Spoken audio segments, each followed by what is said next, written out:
رب العالمين والصلاة والسلام على أشرف الأنبياء والمرسلين وعلى آله الطيبين الأطهرين لا سيما بقية الله في الأرضين. روحي وأرواح العالمين له الفدا واللعنة الأبدية على أعدائهم من الآن إلى قيام يوم الدين. أما بعد فقد قال الله تبارك وتعالى في كتابه المجيد وفرقانه الحميد وقوله الحق: أعوذ بالله من الشيطان الرجيم. بسم الله الرحمن الرحيم. إنا أنزلناه في ليلة القدر وما أدراك ما ليلة القدر. ليلة القدر خير من 1000 شهر. تنزل الملائكة والروح فيها بإذن ربهم من كل أمر. سلام هي حتى مطلع الفجر. محترم و مکرم مؤمنین عظام، نماز گزاران عزیز، خداوند متعال کا شکر ادا کرتے ہیں کہ اس پروردگار نے ہمیں زندگی عطا فرمائی اور ہمیں الحمدللہ رمضان کے اس مہینے کو درک کرنے کی توفیق عطا فرمائی اور 3 شب قدر کے راتوں میں سے 2 راتوں کے احیاء کی بھی توفیق عطا فرمائی۔ انشاءاللہ آج کی رات بھی شب قدر ہے۔ انشاءاللہ اس رات میں بھی خداوند متعال ہم سب کو حقیقی معنوں میں احیاء شب کی توفیق عطا فرمائے اور پروردگار نے جو مخصوص انعامات اور درجات اور اپنی عطائیں اس مخصوص رات میں مومنین کے لیے قرار دیے ہیں، ان تمام انعام اور ان تمام عطاؤں کے لیے ہمیں بھی پروردگار لیاقت عطا فرمائے انشاءاللہ۔ سورہ قدر بہت ہی اہم سورہ جو اسی رات کے متعلق ہے، جس میں پروردگار عالم نے یہ ارشاد فرمایا کہ ہم نے یقیناً اس قرآن کو شب قدر میں نازل کیا ہے، قدر کی رات میں نازل کیا ہے۔ اور اے رسول، آپ کو کیا پتہ کہ شب قدر کیا ہے؟ یعنی خداوند متعال رسول خدا کو بھی یہ بتا رہے ہیں، یہ خبر دے رہے ہیں کہ اے رسول، شب قدر اگر آپ کو پتہ نہیں اس کی اہمیت کا تو میں خدا بتا دیتا ہوں، اور آپ کے ذریعے سے پوری انسانیت کو یہ پتہ چلے کہ شب قدر کی اہمیت کیا ہے، اس کی حقیقت کیا ہے، اور اس میں انسان کے لیے خداوند متعال نے کیا کرم جو ہے رکھے ہوئے ہیں، اپنی رحمتیں، اپنی برکتیں اور نزول رحمت کے لیے جو خاص عطائیں وہ اس رات کے دن ہے، اور جو خاص طور پر اطاعت خدا کے لیے ارادہ کرنا چاہیں اس کے لیے یہ رات مخصوص ہے۔ جو انسان قرآن سے تمسک کرنا چاہے اور اپنی تقدیر کو قرآنی بنانا چاہے اس کے لیے یہ شب قدر کی رات ہے۔ انا انزلناہ فی لیلۃ القدر، ہم نے اس قرآن کو یقیناً اس رات یعنی قدر کی رات کو نازل کیا ہے۔ لیکن یہ یہاں پہ اس سے یہ ثابت نہیں ہوتا اس آیے انا انزلنا سے کہ آیا یہ شب قدر رمضان میں ہے یا نہیں۔ ممکن ہے رجب میں ہو، ممکن ہے سفر میں ہو، ممکن ہے کسی اور مہینے میں ہو، لیکن 185 نمبر آیا بقرہ کی، سورہ بقرہ کی، یہاں اس آیت نے بتا دیا کہ یہ جو شب قدر ہے جس میں خداوند متعال نے قرآن کے نزول کی بات کی ہے وہ رمضان المبارک میں، شہر رمضان الذی انزل فیہ القرآن، رمضان کا مہینہ ہے کہ جس میں خداوند متعال نے قرآن کو نازل فرمایا، جس میں قرآن نازل ہوا۔ پس ہم نے اس قرآن کو شب قدر میں نازل کیا۔ شب قدر رمضان میں ہے، لیکن رمضان میں کون سی رات ہے؟ آیات قرآنی خاموش ہے، اس حوالے سے بھی نہیں بیان ہوا۔ رمضان کا تو پتہ چل گیا، رمضان میں شب قدر کا بھی پتہ چل گیا، لیکن یہ شب قدر رمضان کے کون سے دنوں میں کون سی رات ہے قرآن مجید نے بیان نہیں فرمایا۔ روایات نے بھی مبہم بیان فرمایا ہے، وہ بھی کہ 3 راتوں میں سے 1 رات، نہیں فرمایا کہ ایک ہی رات۔ اہل سنت میں واضح ہے 27ویں رات، لیکن مکتب تشیع میں علماء نے روایت کی روح سے فرمایا کہ جیسے امام صادق علیہ السلام کی روایت ہے، امام سے پوچھا گیا ہے امام یہ اپنا رسول اللہ آپ بتائیے کون سی رات ہے؟ تو آپ نے فرمایا شب 19، شب 21 اور شب 23 میں اس کو تلاش کرو، ان 3 راتوں میں احیا کرو ان 3 راتوں میں تم اٹھو اور جو بھی عبادات اس رات کے ساتھ مخصوص ہیں وہ انجام دو، نمازیں ہوں، غسل ہو، جو بھی انشاءاللہ ان 3 راتوں میں سے ایک رات ہے۔ اور روایات میں اور علماء کے مطابق 23ویں رات، اس کے بارے میں بہت زیادہ احتمال ہے کہ شب قدر آج آنے والی رات کو ہو انشاءاللہ۔ 2 لفظ ہیں قرآن میں نزول کے بارے میں، ایک لفظ انزلنا ہے، ایک لفظ نزلنا ہے۔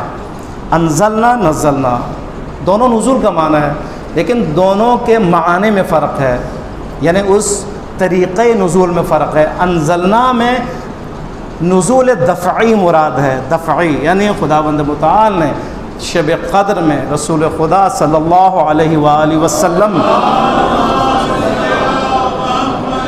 آپ کے قلب مطہر پر لوح محفوظ سے ایک ہی دفعہ قرآن نازل فرمایا۔ نزول دفعی یعنی ایک ہی دفعہ، ایسا نہیں کہ انکمپلیٹ ہو، آدھا ہو، آدھا بعد میں ہو، ایک آیت ابھی ہو باقی بعد میں ہو، نہیں، ایک ہی دفعہ خداوند متعال نے حضور علیہ الصلوۃ والسلام کے قلب مطہر پر، یعنی اتنا قابل ہے رسول خدا کا قلب اور آپ کا وجود اتنا طاہر ہے کہ پروردگار عالم نے ایک ہی رات میں، ایک ہی ٹائم پر، ایک ہی گھڑی میں، ایک ہی لمحے میں پورا نور قرآن آپ کے قلب مطہر پر نازل فرمایا۔ عظیم ہستی، عظیم شخصیت، اور اس کے آثار کے حوالے سے روایت و تاریخ میں کہ اس وقت رسول خدا کی حالت کیا تھی، پسینے سے شرابور ہیں، آپ کا جسم لرز رہا ہے، آپ پریشان حال ہیں، لیکن خداوند متعال پورے قرآن کو نازل فرما رہے ہیں، اسرار قرآن کو نازل فرما رہے ہیں، حقائق قرآن کو نازل فرما رہے ہیں۔ یہ لفظ نہیں یہاں پہ نہ لفظ ہے، نہ آیت ہے، نہ سورہ ہے، حقیقت قرآن، اصل قرآن، معارف قرآن، حقائق قرآن رسول خدا کے قلب مطہر پر نازل ہو رہا ہے۔ یہ دفعی ہے، نزول دفعی، اس سے صحابہ کا کوئی تعلق نہیں، اس کا تعلق صرف خدا اور رسول خدا سے ہے۔ آیتیں اور پورا قرآن نازل ہوتا ہے رسول خدا کے قلب مطہر پر۔ اب یہ آگے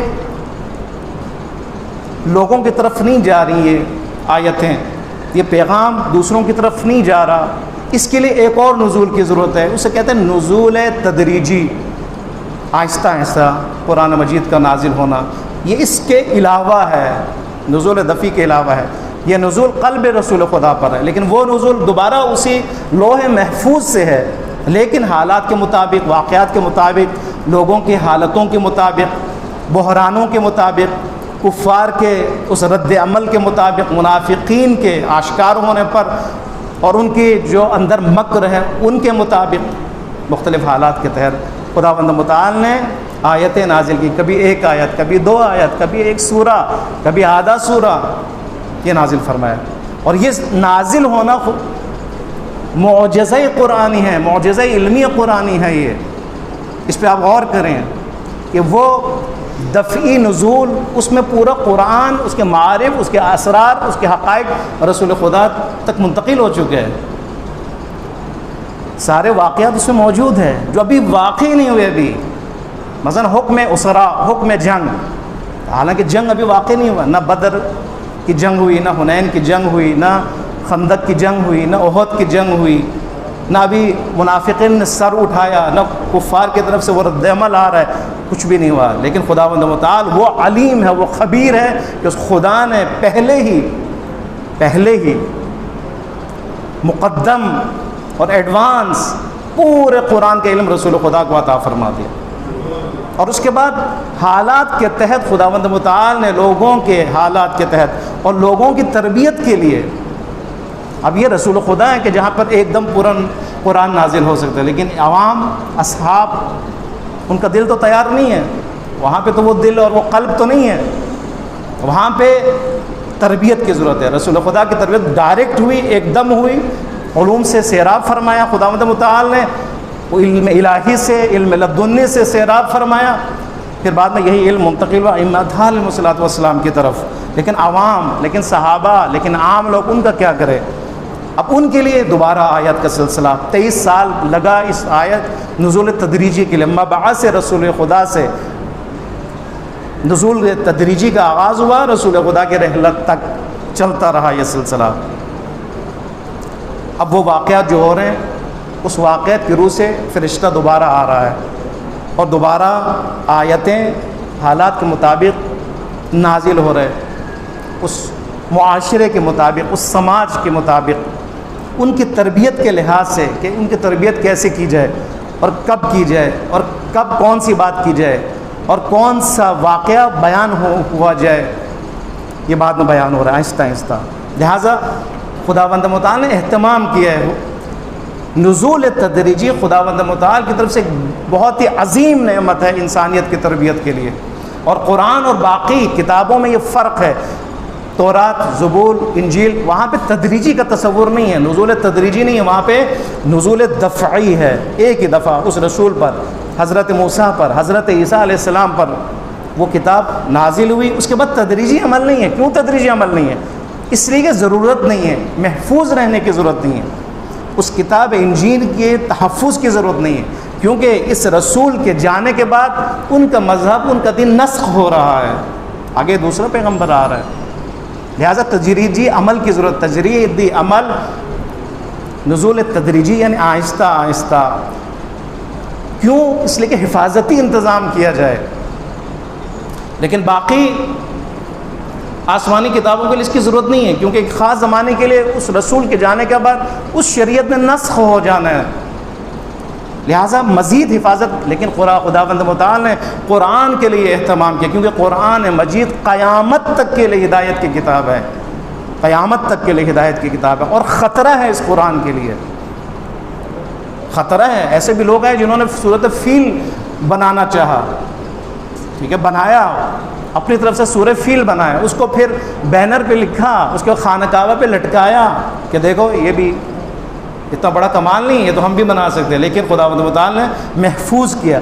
کیوں محفوظ ہوا قرآن؟ اسی نزول تدریجی کی وجہ سے، اسی نزول تدریجی کی وجہ سے کہ پروردگار عالم نے اصحاب اور ان لوگوں کے دل کو قرآن کے لیے کھول دیا، قرآن کے لیے کھول دیا۔ وہ قرآن کا جو نزول دفعی ہے وہ رسول اللہ کے قلب مطہر پر ہے، لیکن وہ قرآن کے جو آہستہ آہستہ آنے والا ہے لوگوں کے لیے، اس کے لیے لوگوں کو تیار کیا گیا، ان کے ذہنوں کو تیار کیا گیا۔ اور یہ لوگ، یہ اصحاب تشنہ علم تھے، تشنہ معرفت تھے، پیاسے تھے، پیاسے تھے اس شخص کی طرح کہ جو شدت پیاس میں ہے، اور جب شدت پیاس میں ہو، گرمی شدید ہو، سامنے ایک تالاب نظر آ جائے، ان کی کیا حالت ہوگی؟ دوڑتے ہوئے ٹوٹ پڑیں گے۔ اصحاب کی حالت یہ تھی، جہالت کا زمانہ تھا، تشنہ علم و معرفت تھے۔ جب رسول خدا صلی اللہ علیہ وآلہ وسلم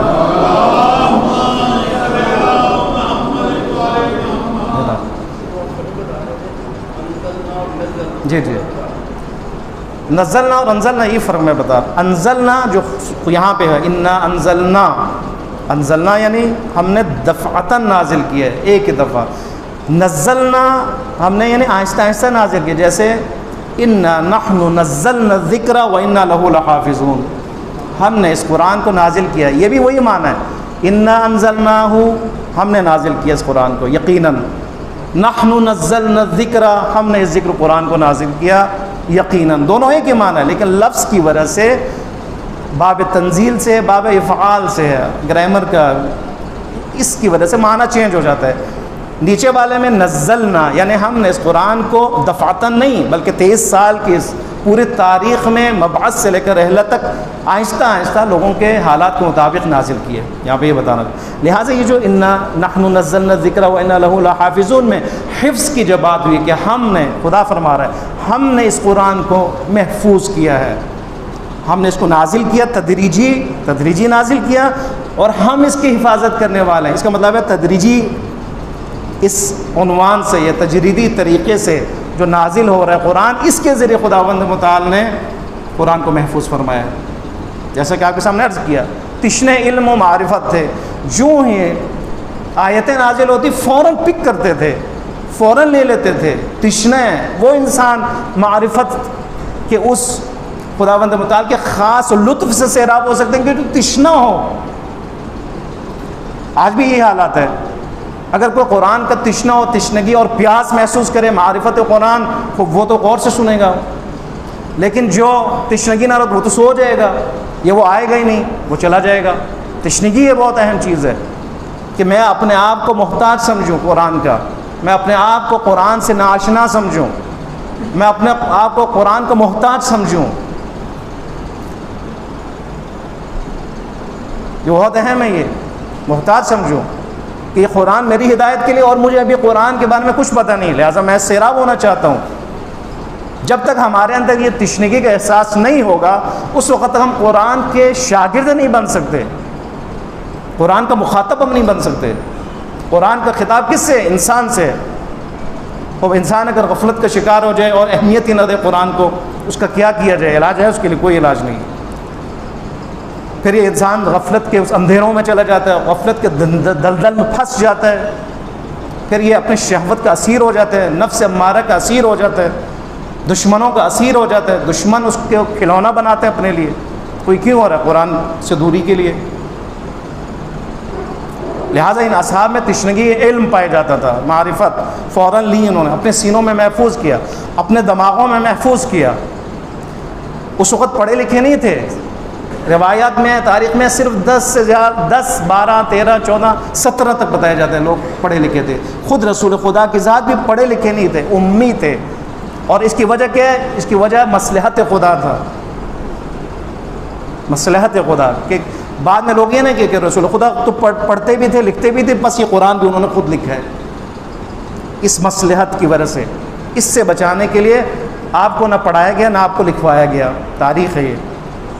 لیکن جب قرآن آپ کے قلب مطہر پر نازل ہوا اور تدریجی طور پر نازل ہونے لگا، لوگوں نے باور کیا، واہ یہ تو خدا کی طرف سے، ہم نے آج تک پڑھتے ہوئے نہیں دیکھا، کبھی لکھتے ہوئے نہیں دیکھا، بس یہ خدا کی طرف سے. یہ ہے مصلحت خدا. پھر یہ ایک ایک آیت، دو آیت پھر منتقل ہوتے گئے اصحاب کے دماغ میں، ان کے دلوں میں، ان کے سینوں میں، اور سینہ بھی سینہ دوسروں میں منتقل ہوا، ذہن بے ذہن دوسروں میں منتقل ہوا. یہاں تک کہ کسی میں یہ جرأت نہیں ہوئی کہ وہ ایک الف کو کم اور زیادہ کرے، ایک زبر زیر کو کم اور زیادہ کرے. کسی میں یہ جرأت نہیں تھی. یہ ہے حفظ قرآن. کس کا سہارا لیا؟ خداوند متعال نے انسانوں کا سہارا لیا، مومنین کا، اصحاب کا سہارا لیا. قرآن کی کتبی ہے اس شکل کو، اس صورت کو، الفاظ کو محفوظ کرنے کے لیے اصحاب کا سہارا لیا، تابعین کا سہارا لیا، تبع تابعین کا سہارا لیا. آج مومنین کا سہارا لیا، مسلمین کا سہارا لیا. ہے آج کسی کی جرأت کہ ایک نون کو کم کر دے؟ ہے کوئی نہیں ہے. کوئی لفظ کم ہو فوراً حفاظ جاننے والے وہ شور کریں گے، یہ تو انہوں نے تحریف قرآن ہے. یہ ہے قرآن کی حفاظت. انا نحن نزلنا الذکر، کہ آج وہی شکل قرآن بغیر تحریف کے ہمارے ہاتھوں میں موجود ہے. اس سے بڑا سرمایہ کیا ہے؟ جبکہ تورات، زبور، انجیل، وہاں پہ خداوند متعال نے گارنٹی نہیں دی ہے حفاظت کی، گارنٹی نہیں دی ہے. تدریجی اسی لیے نہیں ہے وہاں پر. یہ حفظ شکل و صورت اور الفاظ ہے. اذان محترم، شب قدر قرآن کے پیغام کے حفظ کی رات ہے اور اس کے لیے ارادے کی رات ہے. شب قدر، شب قدر کا تعلق قرآن سے ہے، قرآن کا تعلق انسان سے ہے. یہ نہ ہو کہ ہم شب قدر منائیں اور قرآن سے بیگانہ رہیں، یہ نہیں ہونا چاہیے. شب قدر میں ہم ساری دعائیں جوشن کبیر اور نماز ہے، لیکن قرآن نہ پڑھیں، یہ کیسے ہو سکتا ہے؟ شب قدر میں قرآن، یعنی شب قدر کا تعلق قرآن کی ذات سے ہے، ذات قرآن سے ہے، قرآن کی وجہ سے شب قدر ہے، اور سارے خدا کے رحمتوں کی وجہ قرآن ہے. خود قرآن خدا کے رحمت کے آثار میں سے ایک اثر ہے، خدا کی برکتوں میں سے ایک برکت کا ایک مصداق ہے قرآن مجید. لہذا شب قدر میں قدر سے کیا مراد ہے؟ دو معنی کیا جاتا. قدر یعنی اپنی تقدیر بنائیں. آپ کے ہاتھ میں، میرے ہاتھ میں اپنی تقدیر بنانا. جو آپ اور میں تقدیر بنائیں گے اور اس کا ارادہ کریں گے وہی ہوگا.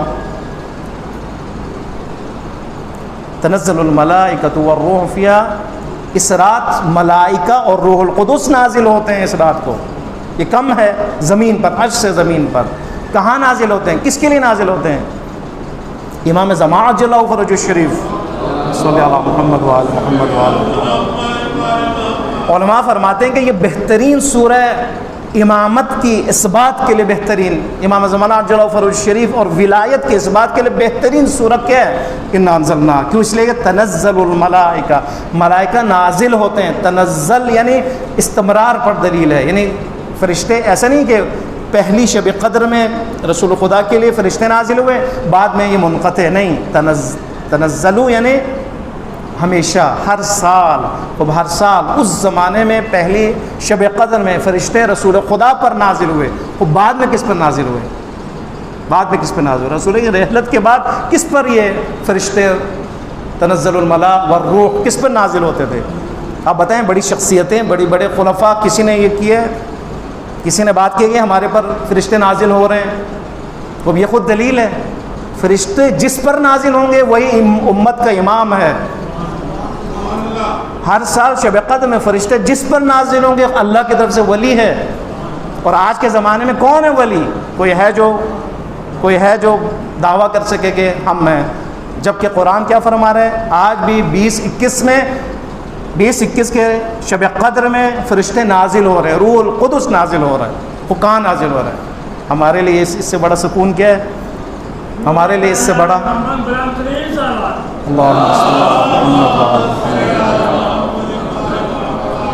تقدیر کی رات ہے. تقدیر کی رات میں آپ اور میں، ہمارا ارادہ اور امام علیہ الصلوۃ والسلام کا دستخط حکم خدا سے، یہ ہے کارگر. لہٰذا تقدیر بنانا، یہ تقدیر قرآن کے ذریعے بنے گی. اس تقدیر میں بھی قرآن کی مداخلت ہے، اس تقدیر میں بھی قرآن مجید کے ذریعے سے تقدیر ممکن ہے کہ انسان ارادہ کرے کہ میں نے اپنی تقدیر کو قرآن کے ذریعے بنانا ہے. پورے سال کی جو میرے تقدیر ہو، جو میرے پروگرامز ہوں، جو میرے خیالات ہوں، جو میرے دکانداری ہو، جو میرا کاروبار ہو، میری عبادتیں ہوں، میری دوستیاں ہوں، میرے تعلقات ہوں رشتہ داروں سے، غیر رشتہ داروں سے، سب میں نے قرآن کے بنا پر، قرآن کے بنیاد پر میں نے استوار کرنا ہے. یہ ارادہ ہے، اس ارادے کی ارادہ ہے. ارادہ کبھی کیا جائے. قدر کا ایک کیا معنی ہے؟ قدر یعنی منزلت، قدر و منزلت. خوب اس رات انسان اپنے قدر کو محسوس کرے، اپنے مقام کا احساس کرے. اپنے انسانی قدر اور منزلت اور اس کے مقام کا احساس کرنے کا نام شب قدر ہے. کیسے؟ شب قدر قرآن نازل ہو رہا ہے، کس کے لیے؟ انسان اور میرا آپ کے لیے. فرشتے نازل ہو رہے ہیں، ملائکہ اور کچھ، کس کے لیے؟ آپ اور میرے لیے. برکتوں کا دروازہ کھل رہا ہے، کس کے لیے؟ انسانوں کے لیے. رحمتوں کا دروازہ کھل رہا ہے، کس کے لیے؟ آپ اور میرے لیے. خداوند متعال نے شیطان کو باندھ دیا، کس کے لیے؟ میرے اور آپ کے لیے. اب یہاں پہ کیا کیا جائے؟ قدر یعنی اپنی منزلت کا احساس کیا جائے. امام امیر المومنین علیہ الصلوۃ والسلام نہج البلاغہ میں ارشاد فرماتے ہیں، اللہم صلی علی محمد کفا بالجہل ان لا یعرف قدرہ. بہت اہم، کفا بالجہل ان لا یقدر معرفہ، لا یعرف قدرہ. انسان کی جہالت کے لیے یہی کافی ہے کہ انسان کو اپنے قدر کا پتہ نہ ہو، منزلت کا پتہ نہ ہو. وہ انسان کی جس کو اپنے قدر کا پتہ، شب قدر، اپنے قدر اور منزلت اور مقام کا پتہ نہیں ہے، یہ انسان جاہل ہے. جتنا مرضی پڑھا ہو، پی ایچ ڈی کیا ہو، عالم ہو، اسلامی اسکالر ہو، کچھ بھی ہو، سائنسدان ہو، کچھ بھی ہو، لیکن اس کو اگر اپنی قدر کا پتہ نہیں، اپنی منزلت اور مقام کا پتہ نہیں ہے، اور خاص طور پر شب قدر میں اگر اس کو اپنے مقام کا پتہ نہ چلے، یہ شخص کیا ہے؟ امام فرماتے ہیں یہ شخص جاہل ہے. جاہل ایک فارمولہ ہے جو بیان ہوا ہے کہ انسان اپنی قدر، معرفت، اپنے نفس کی معرفت حاصل کرے. کون انسان کے نفس کی معرفت کے حصول کے لیے کیا ہے وسیلہ؟ قرآن ہے. اگر میں نے اور آپ نے اپنی قدر اور منزلت معلوم کرنی ہے، قرآن سے پوچھیں. یا ایھا الانسان، کتنے آیتوں میں یا ایھا الانسان ہے؟ یا ایھا الانسان انک کادح الی ربک کدحا فملاقی. انسان کہ تو جو سفر کر رہا ہے وہ کٹھن سفر ہے، مشکل سفر ہے، آخر اس سفر میں تو نے اللہ سے ملاقات کرنی ہے. اے انسان، یا ایھا الانسان انک کادح الی ربک، تیرا سفر جو جاری ہے، تو چاہے یا نہ چاہے خدا کی طرف ہے، خدا کی طرف ہے. تو جاہل رہے پھر بھی تو نے پہنچنا خدا کی طرف، عالم ہو کے جانا ہے پھر بھی خدا کی طرف، معرفت رکھنا ہے پھر بھی معرفت کے ذریعے خدا کی طرف جانا ہے، کافر ہو پھر بھی اس نے خدا کے حضور میں حاضر ہونا ہے، منافق ہو پھر بھی اس نے خدا کے حضور میں حاضر ہونا ہے، مومن ہو پھر بھی اس نے خدا کی طرف، خدا کے حضور میں حاضر ہونا ہے۔ یہ سفر ہے انسان کا، اور خدا بند متعال نے اس انسان کو اس قابل بنایا ہے کہ وہ تقویٰ کے ساتھ، معرفت کے ساتھ، اطاعت کے ساتھ، اور اپنے آپ کو انسان بنا کر خدا کے سامنے حاضر ہو۔ یہ ہے، یہ وہ انسان کر سکتا ہے جو اپنی قدر جانتا ہو، قدر شناس ہو، اپنی معرفت جانتا ہو، اپنے مقام کو جانتا ہو کہ میں کیا ہوں، میں کس لیے آیا ہوں، میں خلیفۃ اللہ فی الارض ہوں، خدا کا خلیفہ ہوں، میرے اندر خدا کی صفات ظاہر ہونے چاہیے، میرے اندر خدا کی صفات ظاہر ہونے چاہیے، خدائی ہو جاؤں، الہی ہو جاؤں، میرے اندر قرآنی صفات ظاہر ہونا چاہیے، قرآنی ہو جاؤں، میرے اندر محمدی صفات ظاہر ہو جائے، میرے اندر علوی و مہدوی و فاطمی صفات میرے اندر ظاہر ہو، کہ جو دراصل وہی قرآنی صفات ہے۔ اور اگر ہم تقدیر بنانا چاہیں پھر بھی قرآن کی ضرورت ہے شب قدر میں، اگر ہم اپنے قدر و منزلت اور مقام جاننا چاہیں اس کے لیے بھی بہترین شب قدر ہے، شب قدر ہے۔ اور آخری لفظ کیونکہ زیادہ طولانی نہ، سلام ہی حتی مطلع الفجر، اور خداوند متعال نے اتنا اہتمام کیا اس انسان کے لیے کہ اپنے قدر کو پہچانے، اور خداوند متعال نے فرشتوں کو، جبرائیل کو، روح کا معنی جبرائیل لیا گیا، اور بعد میں جبرائیل سے بھی افضل ترین فرشتہ لیا، روح القدس، یعنی جبرائیل سے بھی اعلیٰ فرشتے جبرائیل اور روح القدس وہ ہیں کہ جو شب قدر میں مومنین پر سلام بھیجتے ہیں۔ یہ قدر ہے ہماری، سلام بھیجتے ہیں۔ حضرت ابراہیم علیہ السلام تشریف فرمائے، فرشتے آئے 3-4، آپ کو اپنے بیٹے کی ولادت کی خوشخبری دی اور سلام دیا حضرت ابراہیم پر۔ حضرت ابراہیم علیہ السلام فرماتے ہیں کہ جو سلام اس وقت فرشتوں نے میرے لیے دیا، میرے اوپر دیا، اتنی لذت تھی کہ پوری دنیا کو ابھی اگر سامنے اس کے مقابلے میں رکھا جائے تو پوری دنیا میں بھی کوئی حیثیت نہیں ہے۔ یہ سلام ہے، لذت ہے اس کے اندر۔ حضرت ابراہیم علیہ السلام جب آتش نمرود میں تھے تو کیا ہوا؟ فرشتوں نے سلام دیا نا، سلام علی ابراہیم۔ اس سلام نے اس آگ کو ٹھنڈا کیا اور گلزار کیا۔ آپ کیا سمجھتے ہیں حضرت ابراہیم کے لیے وہ سلام سبب بنے کہ آگ اور آتش کو ٹھنڈا کرے؟ کیا شب قدر میں ان ملائکہ اور روح القدس کا سلام سبب نہیں بنے گا کہ ہمارے گناہ جو ہے وہ اس کی وجہ سے تو جو جہنم بن رہا ہے اور جو آگ بن رہا ہے، خداوند متعال اس سلام جو ہے وہ اس آگ کو ٹھنڈا کرے اور ہمارے لیے حرام قرار دے؟ ممکن ہے؟ ممکن کیا ہے، بلکہ یقینی ہے، لیکن انسان بیدار ہو، انسان بیدار ہو۔ سلام ہی حتی مطلع الفجر، شب قدر کی ابتدا رات سے لے کر طول فجر تک مکمل یہ پورا ٹائم سلامتی ہی سلامتی ہے انسان کے لیے، سلامتی ہی سلامتی، انسان سلامت ہے۔ انسان کی سلامتی کے لیے خداوند متعال نے سارا اہتمام کیا ہے، انسان کے سلامتی کے لیے، ایمان کی سلامتی، جسم کی سلامتی کے لیے پروردگار عالم شب قدر کا اہتمام کیا۔ اس انسان کی سلامتی کے لیے فرشتے سلام بھیجتے ہیں، اس انسان کی سلامتی کے لیے فرشتے مغفرت طلب کرتے ہیں، اس انسان کی سلامتی کے لیے امام زمان عجل اللہ فرجہ شریف خاص طور پر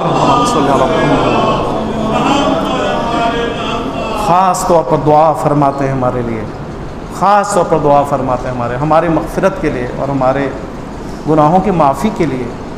آپ کیا سمجھتے ہیں؟ آپ صرف دعا کرتے ہیں اپنے لیے، ہمارے سے زیادہ ہمارے امام ہمارے فکر میں ہیں، ہمارے سے زیادہ ہمارے امام۔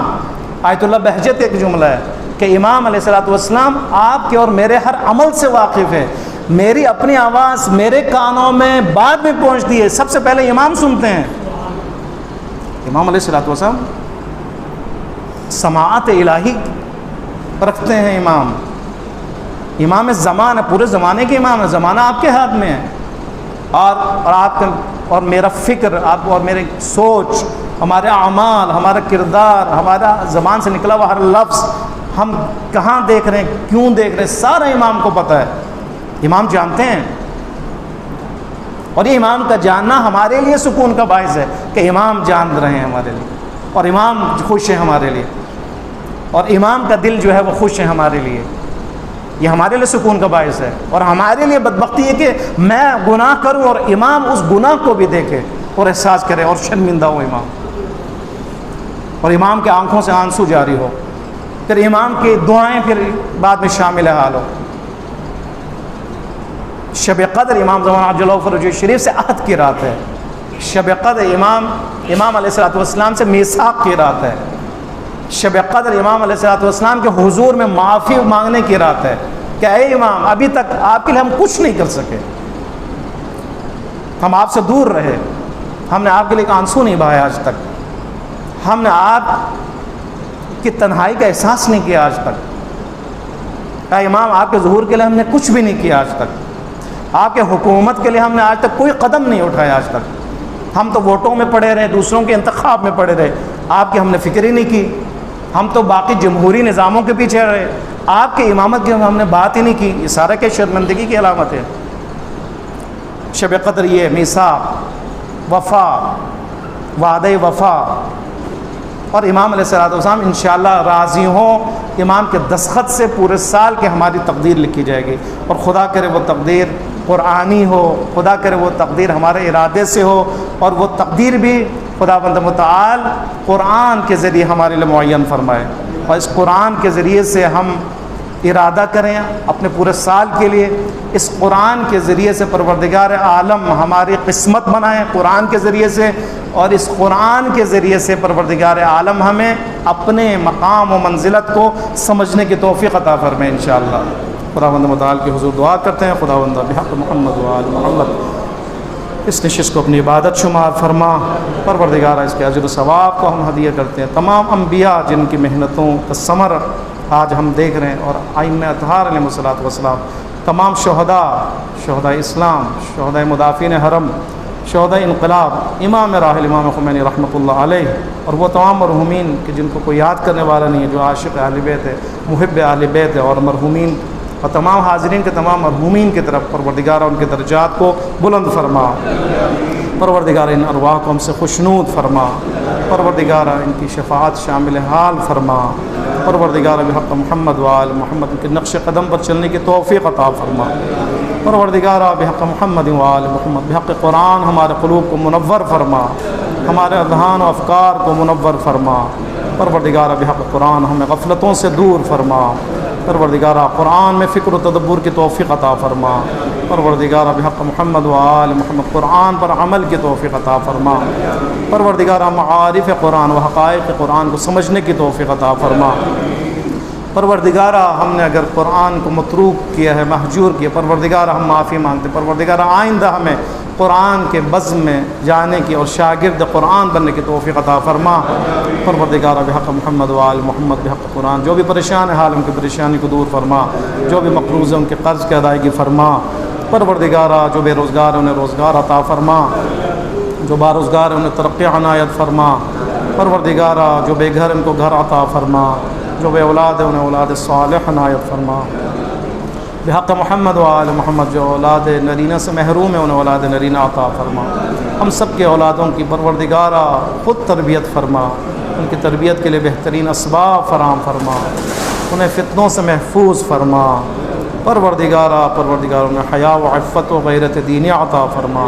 پروردگارہ کاروباری حضرات جو تجارت مصروف ہیں، کاروبار میں مصروف ہیں، کاروباروں میں وسعت عطا فرما، جو تنگی رزق کا شکار ہے پروردگارہ ان کے رزق میں وسعت و برکت عطا فرما، پروردگارہ بحق محمد و آل محمد ہمیں بے محتاج زندگی عطا فرما، ہمیں باعزت زندگی عطا فرما، پروردگارہ ہمیں بیدار و ہوشیار زندگی عطا فرما، پروردگارہ بحق محمد و آل محمد جو بھی بیمار ہیں، بحق بیمار کربلا، بحق قرآن انہیں شفاء کامل و عاجلہ عطا فرما، صحت و تندرستی عطا فرما، پروردگار اس وائرس کے شر سے ہم سب کو محفوظ فرما، جو بھی اس کا شکار ہے انہیں نجات عطا فرما، ہم سب کو تمام امراض جسمانی، روحی، معنوی و فکری سے محفوظ فرما، پروردگار امام زمان عجل اللہ فرجہ شریف کو ظہور میں تعجیل فرما، ہم سب کو آپ کے بہترین اعوان و انصار میں شمار فرما، آپ کے چاہنے والے جہاں کہیں بھی ان کی جان مال عزت و ناموز کی حفاظت فرما، پروردگار بالخصوص جو مدافعین حرم ہیں، جو کفر و نفاق سے برسر پیکار ہے، یمن و شام میں، بحرین میں، حجاز میں، عراق میں، ایران میں، افغانستان میں اور پاکستان میں۔ پروردگار انہیں فتح مبین عطا فرما، امریکہ و اسرائیل کو نابود فرما، آل خلیفہ و آل سعود کو ذلیل و خوار فرما، پاکستان کی سالمیت کی حفاظت فرما، پروردگارہ مومنین و مومنات و مسلمین و مسلمات کی حفاظت فرما، بالخصوص علماء حق مجتہدین عظام، بالخصوص رہبر معظم انقلاب کی حفاظت فرما، انقلاب اسلامی کی حفاظت فرما، پروردگارہ ہمارے عاقبت بخیر فرما، جنہوں نے تبرک تقسیم کیا خدا ان کے رزق میں برکت عطا فرما، ان کے حوائج شرعیہ کو پورا فرما، پروردگار ان کے تمام مرحومین کی مغفرت فرما، ان کے درجات کو بلند فرما، پروردگار ان کے رزق میں برکت عطا فرما، ہمارے عاقبت بخیر فرما، ہمیں توبہ و عمل صالح و تیرے رضا کے ساتھ اس دنیا سے جانا نصیب فرما، ناگہانی آفات حوادث سے محفوظ فرما، بہترین موت شہادت کی موت پروردگارہ نصیب فرما، پروردگار ان تمام دعاؤں کو ہم سب کے حق میں قبول فرما، ربنا تقبل منا انك انت السميع العليم، آمين آمين يا رب العالمين برحمتك يا ارحم الراحمين، الى ارواح المؤمنين والمؤمنات بالخصوص انبیاء اولیاء و اوصیاء و شہداء اسلام، شہداء مدافعین حرم، مرحومین و مرحومات، حاضرین کے تمام مرحومین، آج کے میزبان ان کے تمام مرحومین، بالخصوص امام راحل امام خمینی رحمۃ اللہ علیہ اور مجتہدین جو اس دنیا سے رحلت فرما گئے، سب کو شامل کرتے ہوئے الفاتحہ۔